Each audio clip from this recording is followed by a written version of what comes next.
Hello বন্ধুরা, দেখো কীরকম ক্লিয়ার স্কাই নভেম্বর মাসে।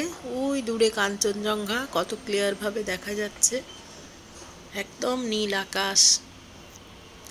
যেন কাঞ্চনজঙ্ঘাটা একেবারে আমাদের হাতের মুঠোয় চলে এসছে। সাধারণত শীতকালে গেলে এরকম, এটাকে বলা হয় স্লিপিং বুদ্ধা। যেন মনে হচ্ছে বুদ্ধদেব শুয়ে আছেন। দেখো একদম মনে হচ্ছে হাতের সামনে এরকম নভেম্বর মাসে ক্লিয়ার স্কাই পেলিং থেকে কাঞ্চনজঙ্ঘা দেখা যাচ্ছে। কি অপূর্ব সুন্দর দৃশ্য। World third highest peak Kanchenjunga. দেখো দ্য স্লিপিং বুদ্ধা।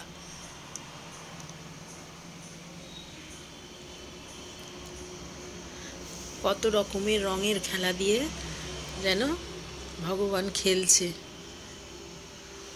পেলিং থেকে এই দৃশ্যটা আজকে দেখা গেছে।